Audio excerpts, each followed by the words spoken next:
siapa? Ya, itu sudah.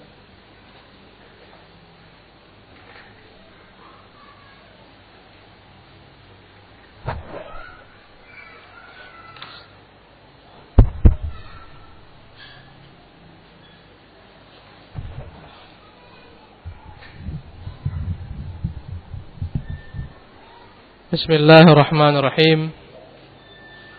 Alhamdulillah rabbil alamin. Wa sallallahu wa sallam wa baraka ala abdihi wa rasulihi Muhammadin wa ala alihi wa ashabihi ajma'in. Amma ba'du. Para ummahat, kaum muslimat ini dimuliakan oleh Allah. Kita masih dalam penjabaran tentang bahaya lisan. Kita telah bahas pada minggu yang silam tentang masalah ghibah. Kemudian kita juga telah bahas tentang masalah namimah. Maka insyaallah ta'ala dengan izin Allah dan dengan bantuannya, hari ini kita akan lanjutkan dengan beberapa penyakit lainnya yang senantiasa melekat pada kebanyakan manusia, kecuali yang dirahmati oleh Allah Subhanahu wa taala. Maka penyakit ini adalah penyakit dusta. Dalam bahasa Arab disebut dengan al-kadhib. Al-kadhibu huwa ma khalafa al-waqi'. Dusta itu adalah sesuatu yang menyelisihi realita kebenaran. Dan Allah Subhanahu wa taala mencela tentang orang-orang yang berdusta. Bahkan Allah menafikan iman bagi orang-orang yang mendustakan ayat-ayatnya. Allah berfirman dalam surah An-Nahl ayat 105, innama yaftaril kadhiba alladhina la yu'minun. Sesungguhnya yang mengada-adakan kedustaan adalah orang-orang yang tidak beriman. Alladhina la yu'minuna bi ayatillah. Orang-orang yang tidak beriman dengan ayat-ayat Allah. Wa ulaika humul kadhibun. Mereka itulah sebenar-benarnya pendusta. Maka orang-orang kufar, mereka adalah yang layak disebut dengan al-kadhibun, para pendusta yang mendustakan kebenaran Allah Tabaraka Ta'ala, kebenaran agama Islam. Maka ini merupakan kedustaan yang terbesar, mendustakan ayat-ayat Allah Subhanahu wa taala, mendustakan sunnah Rasulullah sallallahu alaihi wasallam, yang mana hukum ini, mendustakan kedua sumber ini, mendustakan Quran dan mendustakan sunnah, adalah kufrun, kekafiran yang nyata, mukhrijun minal millah, yang mengeluarkan seseorang dari agama. Dan dusta termasuk daripada sifatnya orang-orang munafikin. Dalam hadis yang dikeluarkan oleh Bukhari Muslim dari jalur Abu Hurairah radhiyallahu ta'ala anhu, Rasulullah sallallahu alaihi wasallam pernah bersabda, ayatul munafiqi thalathun. Ciri-ciri orang munafik itu ada 3. Idza haddatsa kadzab, wa idza wa'ada akhlaf, wa idza atumina khan. Ciri-ciri orang munafik itu ada 3. Yang pertama, idza haddatsa kadzab. Jika dia berkata-kata, maka dia berdusta. Wa idza wa'ada akhlaf. Jika dia berjanji, maka dia akan selisihi, dia ingkari. Wa idza tumina khan. Dan jika dia diberi amanah, dia berkhianat. Ini adalah merupakan sifat-sifat orang munafikin yang boleh saja ada pada diri sebagian kaum muslimin, yang mana perbuatan ini adalah merupakan perbuatan dosa besar jika ada pada diri orang-orang beriman, dusta, ingkar janji dan khianat ketika diberi amanah. Sesungguhnya perbuatan dusta ini akan menggiring seorang untuk berbuat al-fujur, kedurhakaan. Dalam hadis yang dikeluarkan oleh Bukhari Muslim dari jalur Abdullah bin Mas'ud radhiyallahu ta'ala anhu, Rasulullah pernah bersabda, "Inna as-sidqa yahdi ila al-birri wa inna al-birra yahdi ila al-jannah. Wa ma yazalu ar-rajulu yasduqu wa yataharra as-sidqa hatta yuktaba 'inda Allahi siddiqa." Sesungguhnya kejujuran itu akan menggiring seseorang kepada kebaikan, dan kebaikan itu akan menggiring seseorang kepada surga. Dan seorang laki-laki masih terus-menerus berupaya untuk berbuat jujur, berupaya untuk melakukan kejujuran sehingga dituliskan di sisi Allah Subhanahu wa taala kelak sebagai orang-orang yang jujur. Wa innal kadhiba yahdi ila al-fujur wa innal fujura yahdi ila an-nar wa la yazal 'abdu yakdhibu wa yataharra al-kadhiba hatta yuktaba 'inda Allahi kadzdzaba. Sebaliknya kata Rasulullah, sesungguhnya al-kadhib, kedustaan itu akan menggiring pelakunya kepada perbuatan durhaka, dosa besar. Dan sesungguhnya perbuatan durhaka ini dan dosa besar ini menggiring seorang ke neraka. Dan hendaklah seorang yang selalu berbuat dusta senantiasa melakoni kedustaan sehingga akhirnya dia dituliskan di sisi Allah sebagai pendusta. Wa'iyadzan billah.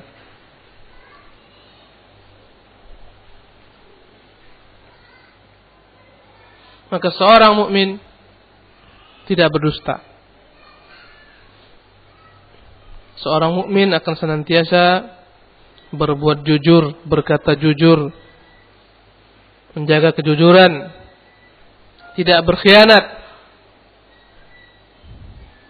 Yang berdusta dan senantiasa melakoni kedustaan akan dituliskan di sisi Allah, diberikan label sang pendusta. Wa'iyadzan billah. Akan digolongkan kepada para pendusta. Padahal kalaulah label ini disebutkan di hadapan manusia, engkau seorang pendusta, dia akan malu. Kalau dikatakan di hadapan orang banyak, engkau pendusta, engkau penipu, dia akan malu. Dilekatkan di dadanya tulisan sang pendusta, dilihat oleh orang banyak, dia akan malu. Bagaimana lagi jika kelak di hadapan Allah Subhanahu wa taala, di hadapan seluruh makhluk dipermalukan, dituliskan, disebutkan kepada seluruh makhluk, inilah sang pendusta. Haula'il ladzina kadzabu 'ala rabbihim fala'natullah 'alal kadzibin. Mereka lah orang-orang berdusta terhadap Tuhan mereka, maka laknat Allah akan ditimpakan kepada para pendusta. Wa'iyadzan billah. Penyakit ini adalah penyakit yang banyak melanda orang, kecuali yang dirahmati oleh Allah SWT.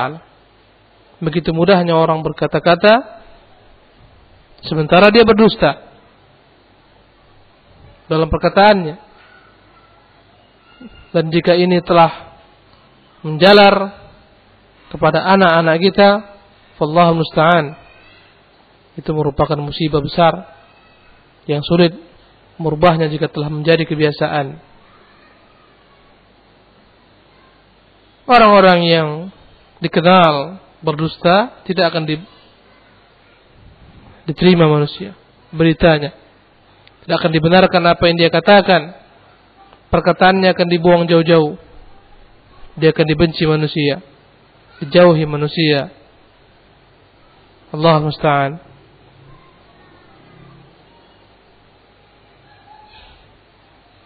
Maka janganlah seorang muslimah berdusta. Jagalah lisan ini agar jangan tergelincir berdusta. Terkadang banyak para istri berdusta kepada suaminya. Beli barang tanpa pengetahuan suaminya yang mahal-mahal. Ketika ditanya dia bilang dikasih si anu, diberi si anu. Padahal dia beli dengan kredit lagi, dengan bunga lagi, berdusta.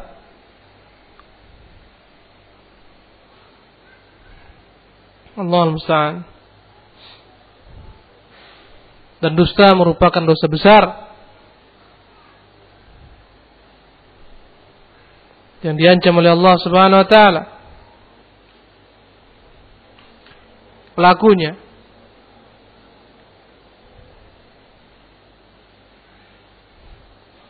Rasulullah sallallahu alaihi wasallam pernah mengingatkan dalam hadis Samurah bin Jundub tentang perjalanan beliau sallallahu alaihi wasallam. Dalam tidur beliau dibawa untuk menyaksikan beberapa karakter manusia yang diazab.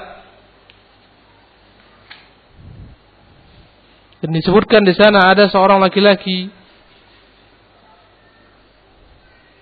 yang digergaji wa'iyadzan billah, mulutnya, pelipisnya sampai ke atas kepalanya.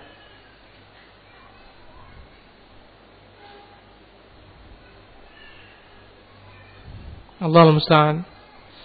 Kemudian ketika ditanyakan, maka dijawab ketika itu oleh yang menuntun Rasulullah, dia adalah orang-orang yang berdusta, keluar dari rumahnya sengaja menyebarkan kedustaan sehingga tersebar kemana-mana. Wa'iyadzan billah. Apalagi jika sampai pada tingkat memfitnah, mengatakan yang tidak ada, menyebarkan yang tidak ada. Ini namanya buhtan. Menceritakan perihal saudara yang tidak ada pada saudaranya, ini lebih kejam daripada ghibah. Dia buhtan kalau ghibah memang ada pada saudaranya. Kalau andai kata buhtan adalah memfitnah saudaranya pada sesuatu perkara yang tidak dilakoni oleh saudaranya. Wallahul musta'an.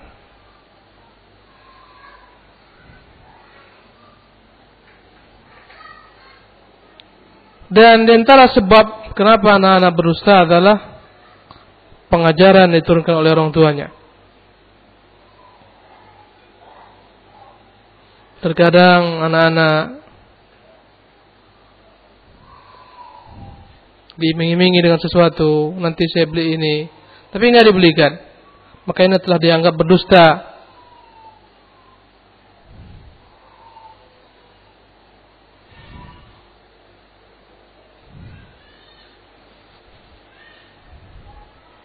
Seorang berkata kepada anaknya, nanti saya belikan, enggak dia belikan, maka dia telah dihitung ke dalam kedustaan yang akan menjadi tradisi bagi anak-anaknya.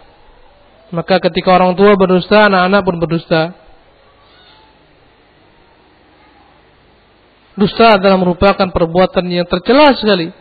Karena itulah sebagian orang-orang kafir pun tidak mau berdusta. Abu Sufyan ibn Harbin ketika dalam keadaan kufur datang ke Raja Heraklius, ditanyakan perihal Nabi sallallahu alaihi wasallam. Ditanyakan tentang Nabi yang telah banyak diomongkan manusia yang keluar di Jazirah Arabia. Maka berkata Abu Sufyan, "Wallahi laula an tu'thara anni kadhibah la kadhibtu alaihi." Demi Allah, kalau saja bukan karena khawatir aku dianggap pendusta, pasti aku akan sengaja berkata-kata yang dusta menyebutkan yakni perkara yang dusta tentang dia, yakni Rasulullah SAW.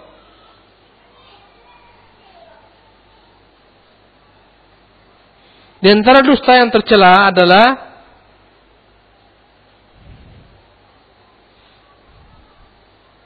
memperbincangkan perkara-perkara yang membuat orang tertawa padahal enggak ada.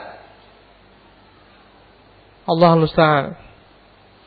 Bersabda Rasulullah sallallahu alaihi wasallam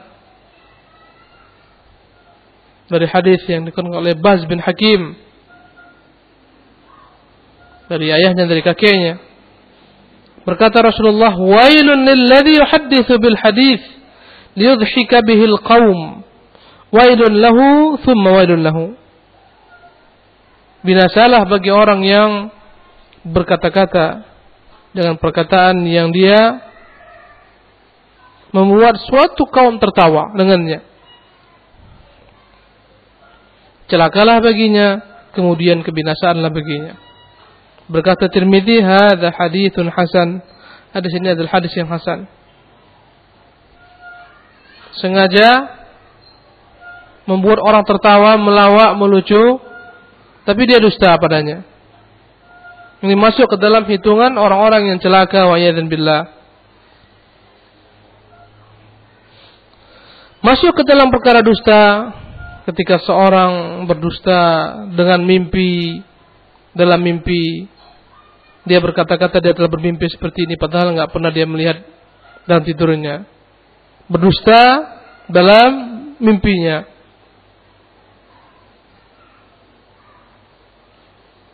Dia berkata, "Aku telah bermimpi melihat engkau seperti ini," padahal enggak ada.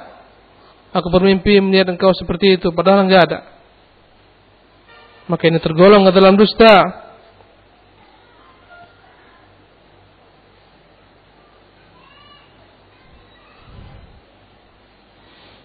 Dalam hadis yang dikeluarkan oleh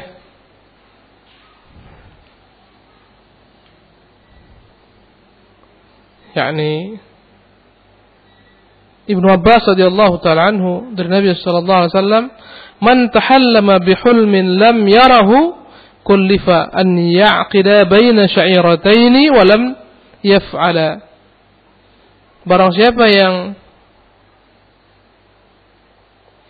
memaksakan diri mengungkapkan mimpi apa yang dia mimpikan padahal tidak benar, tidak pernah dia bermimpi, maka dia akan dipaksa untuk mengikat antara dua sya'iratain, dua gandum. Nescaya tidak akan pernah mampu dia perbuat. Dan di antara bentuk kedustaan adalah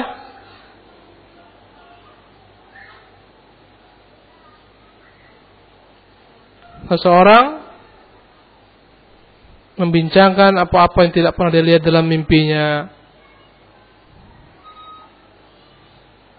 Kemudian di antara bentuk kedustaan adalah menceritakan kepada seorang tentang apa yang dia lihat padahal tidak pernah dia lihat. Ini kedustaan.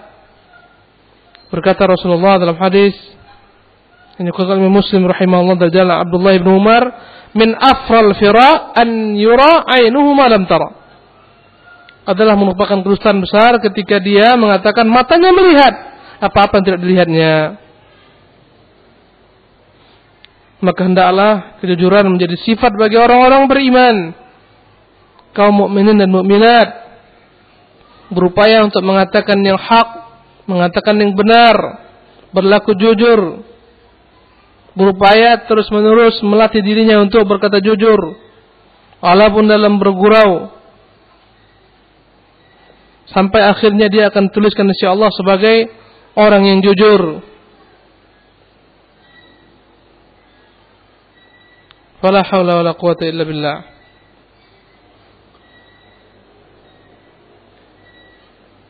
Adapun sifat jelek yang lain, karakter lain yang berkaitan dengan lisan adalah ifsya'us sir, membocorkan rahasia.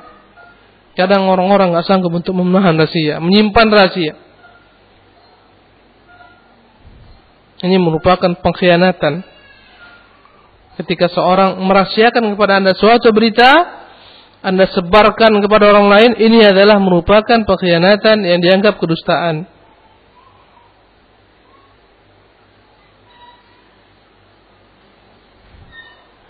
Allah pernah mencela beberapa daripada ummahatul mukminin karena mereka menceritakan rahasia Rasulullah sallallahu alaihi wasallam.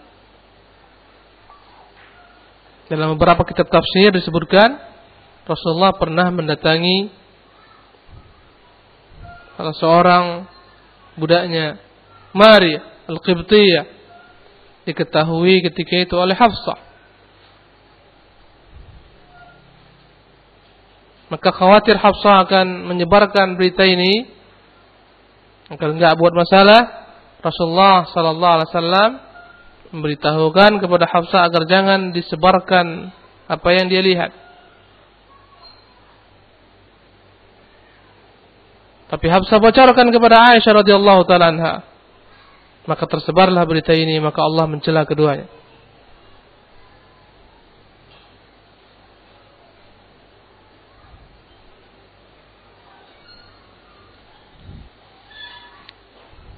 Jadi Rasulullah pernah mendatangi Maria Al-Qibtiyah, mencampurinya di rumah Hafsah. Ketika Hafsah tidak ada, kemudian Hafsah tahu.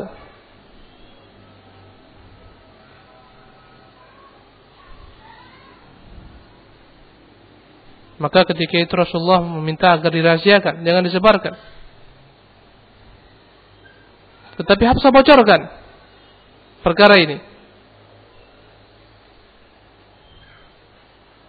Maka Allah Subhanahu wa taala segera mengingatkan keduanya.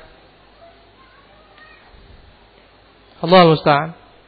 Dan ini boleh jadi banyak dilaksanakan oleh kaum wanita, membocorkan rahasia suaminya. Apalagi terkadang suaminya memiliki istri lebih daripada satu. Dia ceritakan kepada istrinya si A rahasianya, si A sebarkan kepada si B, pada istrinya yang lain, dan seterusnya. Bahkan terkadang dia sebarkan rahasia ini kepada orang-orang lain untuk menjelek-jelekan madunya si B. Allah musta'an. Kemudian si B pun demikian, menyebarkan rahasia yang diceritakan oleh suaminya kepada orang, dan seterusnya. Akhirnya muncullah perselisihan, pertikaian, pertengkaran, wa'iyadzan billah, la haula wala quwata illa billah. Maka ini sifat yang sangat tercela sekali, menunjukkan orang tersebut tidak jujur. Mentalnya perlu diperbaiki lagi. Allah berfirman, wa aufu bi ahdillah idza ahadtum, penuhilah janji kalian kepada Allah ketika berjanji. Kalau dikatakan rahasia, jangan sebutkan kepada orang, jangan disebutkan.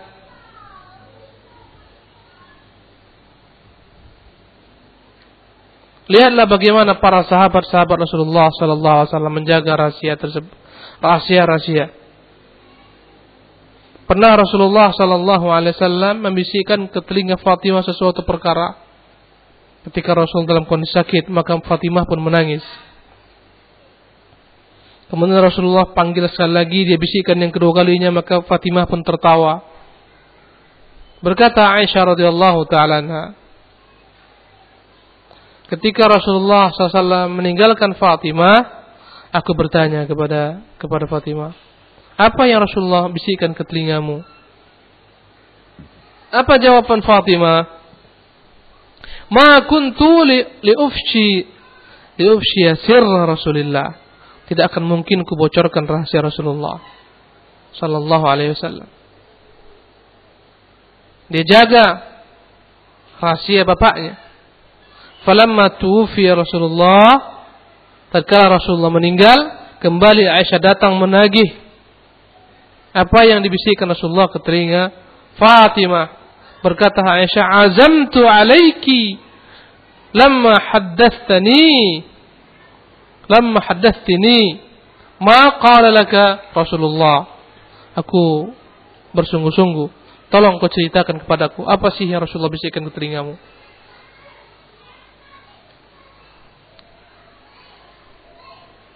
Maka berkata ketika itu Fatimah, kalaupun sekarang maka bolehlah karena beliau telah meninggal. Adapun yang pertama dibisikkan kepadaku bahwa Jibril alaihissalam kebiasaannya setiap tahunnya sekali mendengarkan bacaan Quran Rasulullah sallallahu alaihi wasallam. Maka pada tahun ini 2 kali beliau datang murajaah mendengarkan bacaan Rasulullah sallallahu alaihi wasallam. Maka Rasulullah berkata kepada Fatimah, "Wa inni la ura ajali illa qad iqtaraba." Aku melihat kelihatannya ajalku telah dekat. Maka menangislah ketika itu Fatimah. Adapun yang kedua, kata Fatimah, dia mengatakan kepadaku, "Ya Fatimah, ama tardaina an takuni sayyidatan nisa'il jannah?" Fadhahiktu. Dia katakan, "Wahai Fatimah, maukah engkau, tidakkah engkau rela jika engkau dijadikan Allah sebagai pemimpin wanita-wanita di surga?" Maka aku pun tertawa. Ini menunjukkan bagaimana Fatimah berusaha menjaga rahasia Rasulullah sallallahu alaihi wasallam.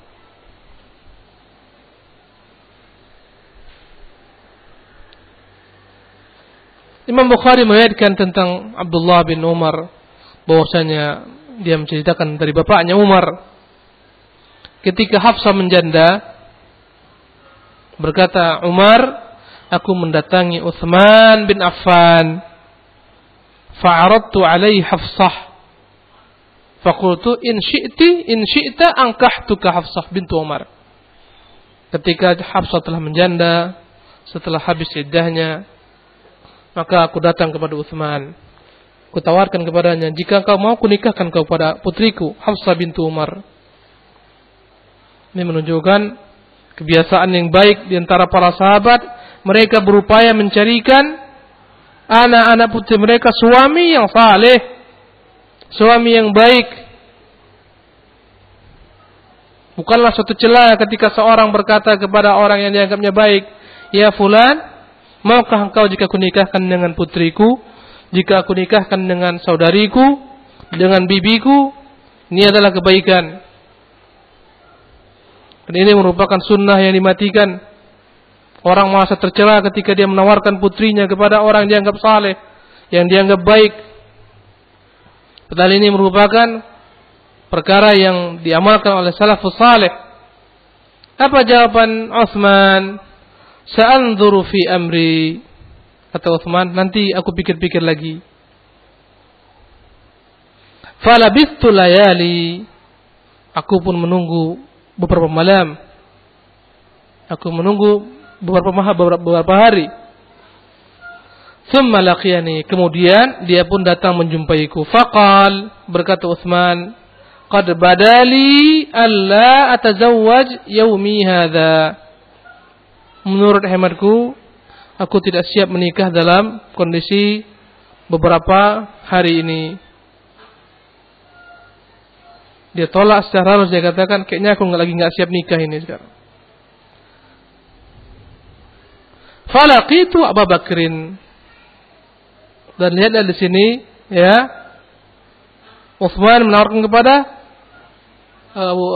Umar menawarkan kepada Utsman. Ketika hal ini belum lagi selesai dan kelar masalahnya, diterima atau tidak, Umar tidak menawarkan kepada orang lain sampai selesai keputusan Utsman. Maka jangan sampai seorang menawarkan putrinya kepada seorang, belum lagi selesai, dia tawarkan kepada yang lain, ditawarkan kepada yang ketiga dan seterusnya. Setelah selesai final, ternyata kata Utsman dia enggak siap menikah. Berkata Umar, falaqitu Abu Bakr As-Siddiq radhiyallahu anhu. Aku berangkat menemui Abu Bakar Siddiq radhiyallahu taala anhu. Faqultu, aku pun berkata kepadanya, in syi'ta ankahtuka Hafsah bint Umar. Berkata ketika itu Umar, dia datangi Abu Bakar, jika engkau mau, aku akan nikahkan kau dengan putriku Hafsah bintu Umar. Fasamata Abu Bakrin falam yarji' ilayya syai'an. berkata ketika itu, Umar menceritakan kisah ini, namun Abu Bakar tidak menjawab sepatah kata pun. Fakuntu alaihi awjada minni ala Utsman. Maka hal ini merupakan pukulan berat bagiku lebih daripada apa yang kudengar dari Utsman. Penolakan Utsman secara langsung. Ini dia diam tanpa menjawab. Falabistu layali, maka aku menunggu berhari-hari. Subhanallah. Lihatlah Umar, dia pilih orang-orang terbaik. Dia datang kepada Utsman, dia datang kepada Abu Bakar. Tidak kepada sembarang orang dia jajakan putrinya. Allah musta'an. Sekarang ini orang tua menyerahkan urus pernikahan putrinya kepada laki-laki mana yang dia cintai, laki-laki mana yang dia senangi, yang bergaul dengannya, pacarnya, wa'iyadzan billah. Setelah terjadi pernikahan, muncul berbagai macam bentuk gejolak, nampak kemunafikan, nampak kefasikan, menyesal. Kita lanjutkan kisah ini. Thumma khatabaha an-nabiy sallallahu alaihi wasallam fa ankahtuha iyyah. Tak berapa hari setelah itu, maka Rasulullah pun meminangnya, maka segera kunikahkan dia kepada Rasulullah sallallahu alaihi wasallam. Falaqiyani Abu Bakrin faqal, maka setelah Rasulullah menikahinya, datanglah kepada Abu Bakar memberikan uzurnya kenapa dia diam. Berkata Abu Bakar kepada Umar radhiyallahu ta'ala anhu, la'allaka wajadta alayya hina 'aradta alayya Hafsah falam arji ilayka bi syai'an faqultu na'am. Boleh jadi engkau merasa sakit hati ketika aku tidak menjawab apapun tentang tawaranmu tentang Hafsah untuk kunikahi. Berkata Umar, ya. Subhanallah. Ini menunjukkan para sahabat orang-orang yang jujur. Mereka tidak munafik, mengatakan yang benar dengan apa adanya. Kata Umar, ya, aku sakit hati kepadamu. Bukan kebiasaan sebagian orang, ya, menampilkan dengan lisannya kata-kata yang manis tapi hatinya sebenarnya tidak sepaham. Umar jujur mengatakan, ya, aku sakit hati dengan apa yang kau dengan yakni diamnya dirimu, tidak memberikan apapun jawaban terhadap tawaranku. Maka berkata Abu Bakar, fa innahu lam yamna'ni an arji'a ilayka fi ma 'aradta alayya illa anni kuntu 'alimtu anna an-nabiy sallallahu alaihi wasallam dzakaraha falam akun liufshi sirra Rasulillah sallallahu alaihi wasallam walau tarakaha an-nabiy sallallahu alaihi wasallam laqabiltuha. Berkata Abu Bakar radhiyallahu ta'ala anhu menyebutkan uzurnya, sesungguhnya tidak ada yang menghalangi aku untuk menjawab tawaranmu, memenuhi tawaranmu untuk menikahi putrimu, kecuali aku pernah mengetahui bahwasanya Nabi sallallahu alaihi wasallam pernah menyebut-nyebut tentang putrimu. Maka aku tidak akan mungkin menyebarkan rahasia Rasulullah sallallahu alaihi wasallam. Kata Abu Bakar, aku pernah mendengarkan Rasulullah menyebutkan tentang putrimu. Maksudnya Rasulullah ada hati untuk menikahi putrinya. Karena ini belum terjadi, maka Abu Bakar diam. Ini merupakan pelajaran, ya, jika seorang ingin menikahi seorang perempuan, sebelum benar-benar dia akan nikahi, jangan sebarkan kemana-mana pun. Dia rahasiakan. Dia khawatirkan tersebar kemana-mana, padahal dia tidak jadi menikahinya. Akhirnya muncullah fitnah. Buat dia suatu rahasia. Maka kata Abu Bakar radhiyallahu ta'ala anhu, tidak akan mungkin aku menyebarkan rahasia Rasulullah sallallahu alaihi wasallam. Kalau saja dia tidak menikahinya, pasti aku akan menikahinya. Allahu Akbar. Beginilah kehidupan salafus saleh. Kehidupan para sahabat Rasulullah sallallahu alaihi wasallam. Menerapkan agama Islam. Allah musta'an. Dengan generasi kita ini. Ketika orang akan menikahkan putrinya, dilihat mana orang kaya. Dia akan lihat apa kerjanya, bagaimana ekonominya, ada nggak mobilnya, berapa rumahnya. Itu yang menjadikan standar pertama yang dia lihat, bukan agamanya. La haula wala quwwata illa billah. Padahal lelaki saleh kalau andai kata dia menikah dengan seorang perempuan, jika dia tidak senang, tidak sepaham, tidak sejalan, dia akan ceraikan dengan cara yang baik, tidak disakiti. Jika dia sepaham dengannya, ridho dengannya, dia akan pegang dengan cara yang baik-baik. Adapun wajh syahid dalam kisah yang panjang ini adalah bagaimana para salafus salih menjaga rahasia untuk tidak disebarkan.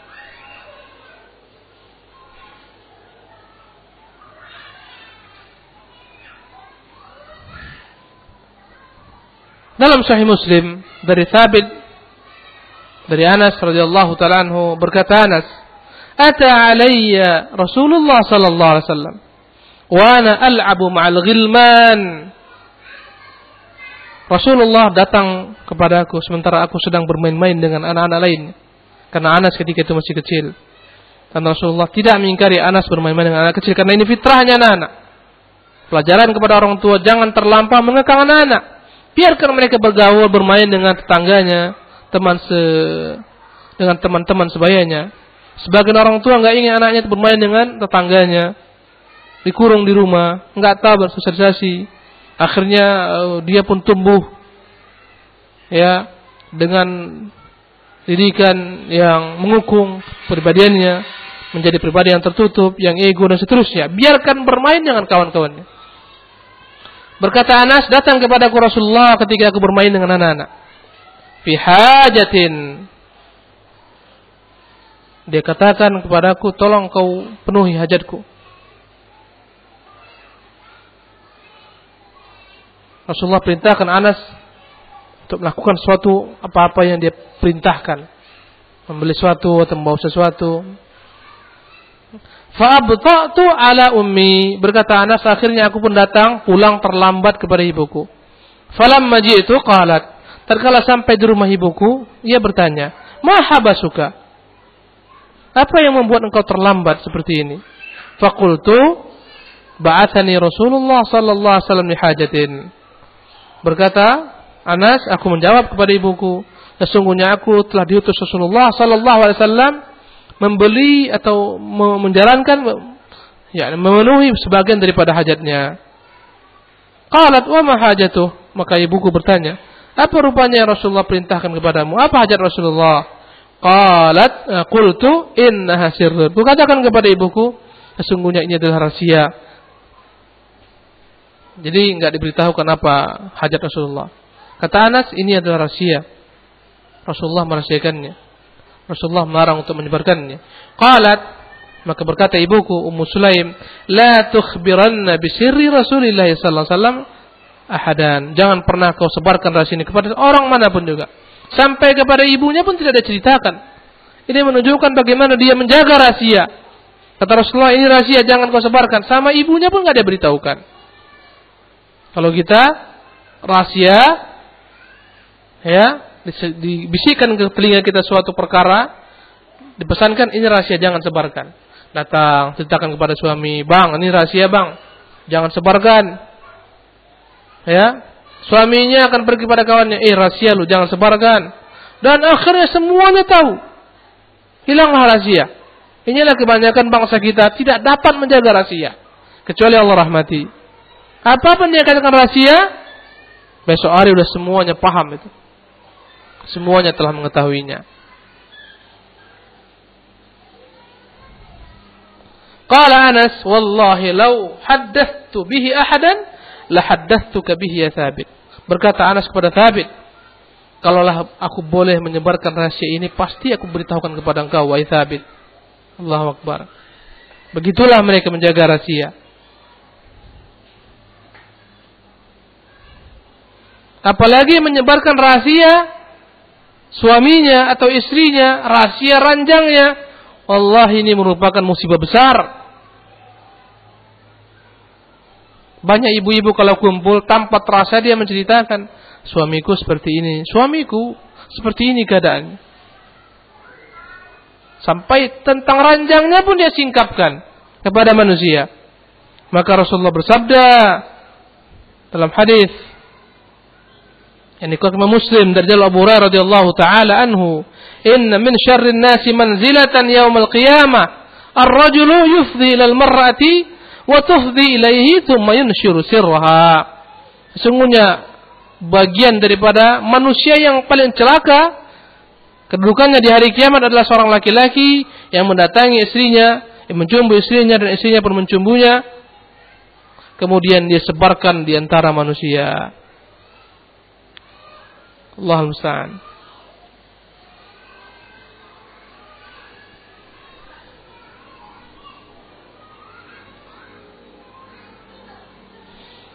Adapun kebanyakan manusia gak mampu jaga rahasia, pasti akan disebarkan. Kesalahan yang fatal, kesalahan yang besar. Fala haula wala quwata illa billah.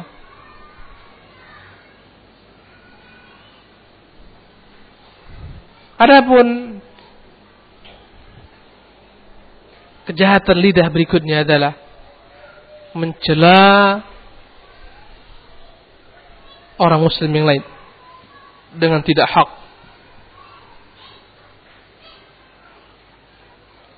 Rasulullah sallallahu alaihi wasallam bersabda, "Sibabul muslimi fusuqun wa qitaluhu kufrun." Mencela orang-orang muslim adalah kefasikan dan membunuhnya adalah merupakan kekufuran.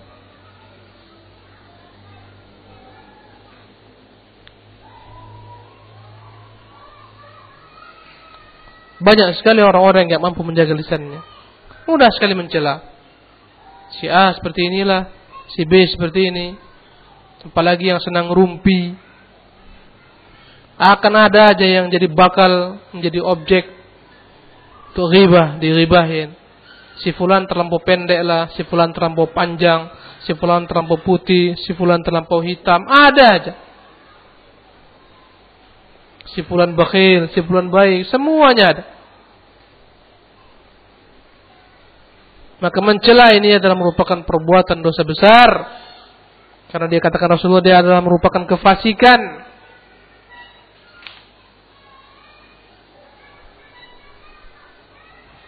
Dilarang seorang mencela saudaranya.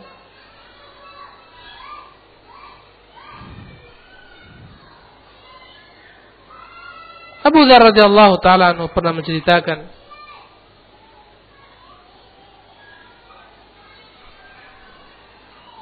pernah terjadi antara diriku dengan seseorang yang berkulit hitam, pertengkaran. Sebagian menyebutkan dia adalah Bilal, tapi di sini enggak disebutkan oleh Abu Dzar, dia rahasiakan namanya. Akhirnya aku pun marah. Ku cela dia. Aku katakan kepadanya, wahai anak perempuan hitam. Maka dia pun merasa tidak terima dengan perbuatan Abu Dzar. Dia melaporkan kepada Nabi sallallahu alaihi wasallam. Maka Rasulullah memanggilnya. Rasulullah bertanya kepada Abu Dzar, "Asababta fulanan? Benarkah engkau mencela si fulan?" Aku katakan, "Iya ya Rasulullah."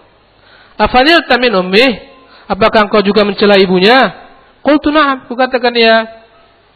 Berkata Rasulullah kepadaku, "Innaka mru'un fika jahiliyah." Benar, engkau seorang laki-laki yang dalam dirimu masih ada benih-benih jahiliyah.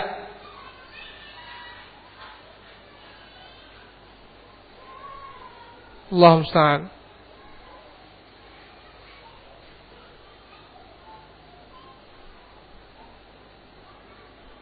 Sebagian riwayat menyebutkan bahwasanya dicela ini adalah budaknya sendiri. Budaknya sendiri, budak hitam yang dicela. Budaknya melapor, maka Rasulullah melarangnya, mengatakan dalam dirimu ada benih-benih jahiliyah. Apalagi mencela karena kesukuan dan seterusnya, karena keturunan. Kata Rasulullah, "Huwa ikhwanukum, ja'alahumullahu tahta aydikum." Dia adalah merupakan saudara-saudaramu juga. Ya Allah, jadikan mereka di bawah kekuasaanmu. Faman ja'alallahu akhahu tahta yadihi falyut'imhu. Barang siapa ya Allah jadikan saudaranya di bawah kekuasaan hendaklah diberi makan dia, budaknya diberi makan. Jika engkau makan, diberi dia pakaian jika engkau berpakaian. Jangan dibebankan kepadanya amalan, perbuatan, pekerjaan yang enggak mampu dia pikul. Andai kata kau pikulkan dia kepadanya pekerjaan yang berat, kau bantulah dia mengerjakannya. Ini kata Rasulullah sallallahu alaihi wasallam.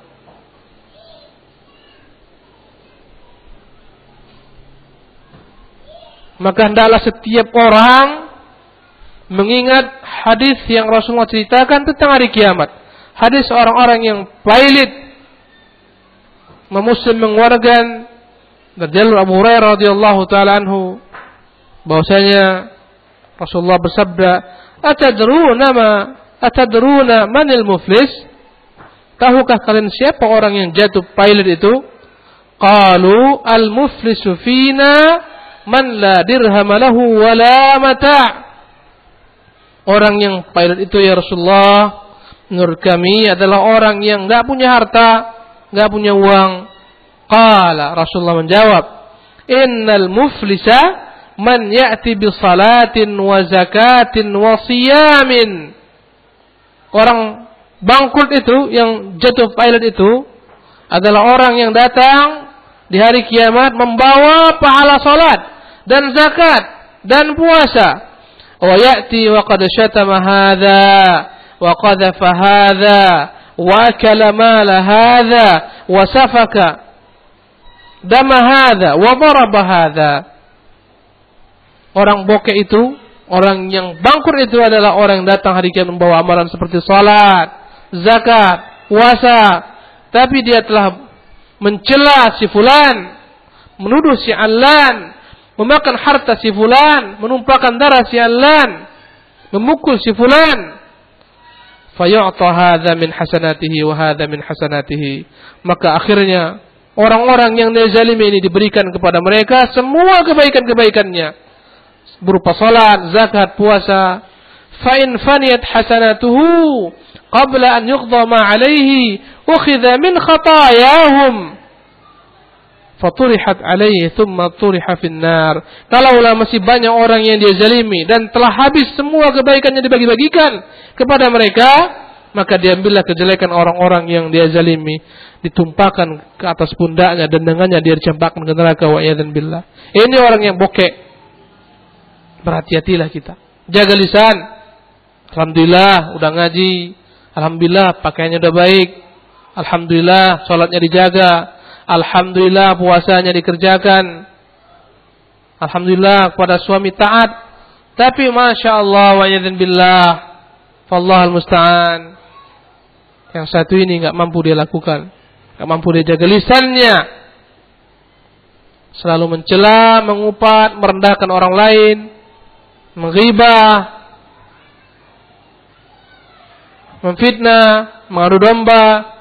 Orang-orang ini janganlah merasa takjub dengan amalannya semua. Enggak ada gunanya amalannya semua. Kelak hari kiamat dia datang membawa satu gunung tihama, kata Nabi dan riwayat lainnya, berupa kebaikan, semuanya hancur, berantakan karena banyaknya orang-orang yang dia zalimi dengan lisannya, dengan tangannya dan seterusnya.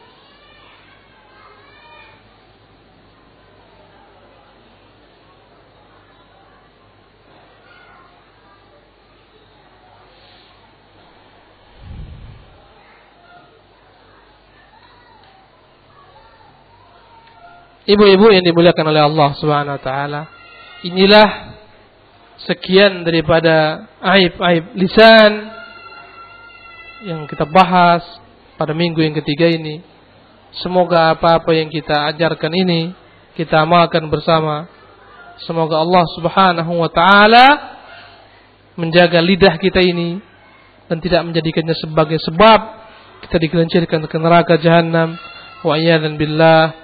أقول ما تسمعون وصلى الله وسلم على نبينا محمد وآخر دعوانا الحمد لله رب العالمين والسلام عليكم ورحمة الله وبركاته. Jika ada pertanyaan silakan.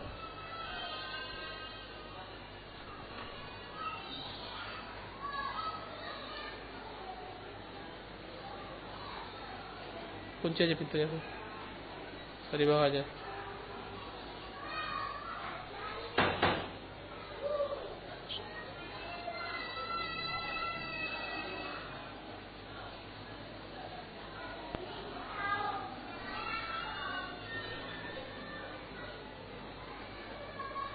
Ustaz, saya memiliki 3 kakak perempuan yang belum menikah dan saya sudah menikah. Saya ingin sekali membantu mereka mendapatkan suami yang saleh. Namun saat ini mereka belum mengenal sunnah, bahkan ada yang belum berjilbab.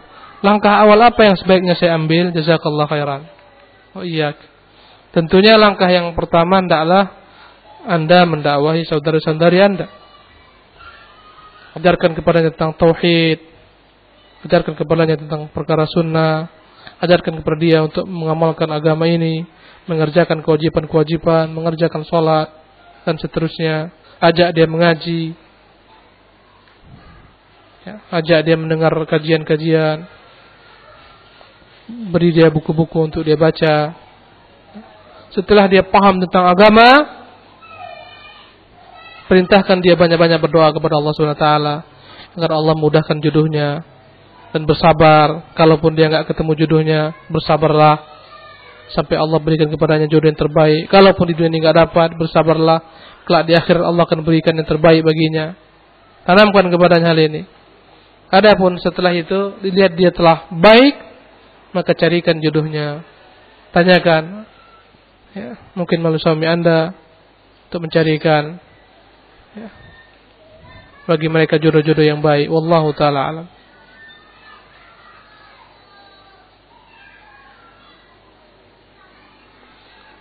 Ustaz, kakak ipar anak, ini pertanyaan kedua, mempunyai rahasia yang dia ceritakan kepada anak, yang selama ini hanya ia dan orang tuanya yang tahu. Tapi anak bicarakan rahasia tersebut kepada suami.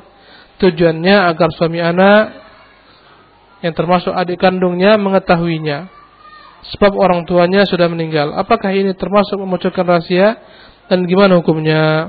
Kalaulah memang dia katakan kepada Anda rahasia, berikan tentang aib dirinya dan seterusnya, jangan disebarkan, maka jagalah rahasianya. Tapi andai kata rahasia tersebut, ya, menurut pendapat Anda jika diceritakan kepada suami akan memberikan solusi, jalan terbaik, jalan keluar, maka tidak mengapa. Wallahu taala alam.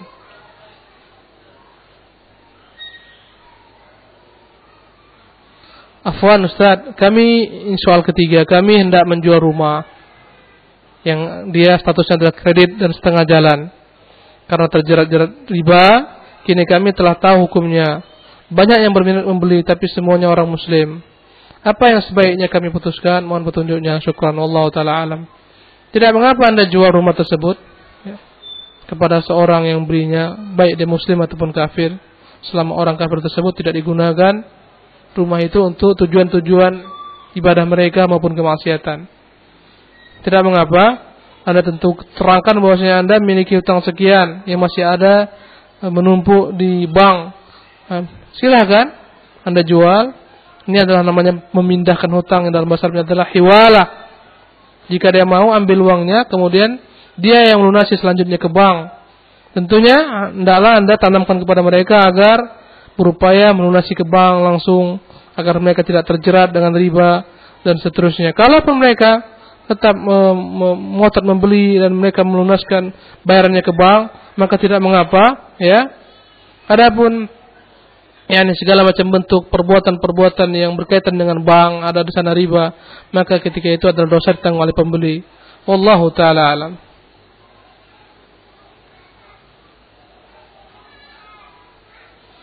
Ustaz, apakah orang yang melakukan dusta lalu bertobat akan diampun dosanya? Ya, jika itu tidak berkaitan dengan hak makhluk. Dia berdusta, kemudian bertobat, Allah akan ampun dosanya. Tapi jika berkaitan dengan hak makhluk, kezaliman kepada makhluk, dia memfitnah makhluk, menjelek-jelekan nama baik seorang makhluk, tersebar kemana-mana kejelekan tersebut, padahal dia enggak berbuat, maka dia wajib membersihkan nama tersebut. Wajib baginya untuk minta uzur kepada orang yang dia cemarkan nama baiknya. Wallahu ta'ala alam. Ustaz, ini soal berikutnya. Apakah tergolong ghibah bila kita mendengarkan curhatnya seorang teman yang menceritakan kezaliman atasan kerjanya terhadap dia? Dan sikap apa yang terbaik kita lakukan terhadap dia? Jika seorang dalam rangka bertanya, mencarikan solusi, tidak mengapa dan tidak menjadi bagian daripada riba, sebagaimana yang kita bahas, ya, untuk mencari solusi. Dan tidaklah dalam hal ini dia bertanya kepada orang-orang yang dianggap memiliki ilmu, memiliki pengalaman, memiliki wawasan yang luas, yang dapat memecahkan perkaranya, bukan kepada sembarang orang. Kalau anda kata hanya sekedar untuk mengeluhkan dan sifatnya adalah menyebutkan kejelekan orang tanpa ada solusi, adalah perkara yang dilarang. Wallahu ta'ala alam.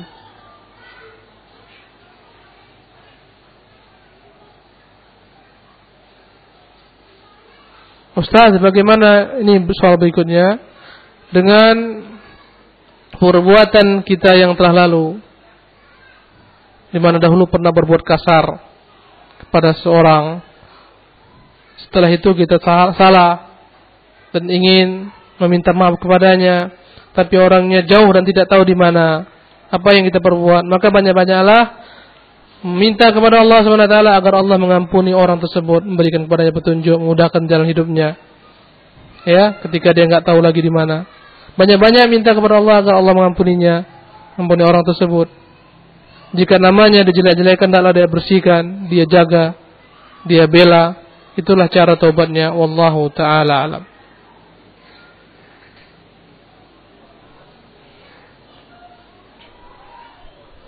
Baiklah ibu-ibu yang dimuliakan oleh Allah SWT, demikianlah kajian kita pada hari ini. Semoga bermanfaat. Aqulu qouli hadza wa sallallahu wa sallam ala nabiyina Muhammadin wa akhir da'wana alhamdulillahi rabbil alamin.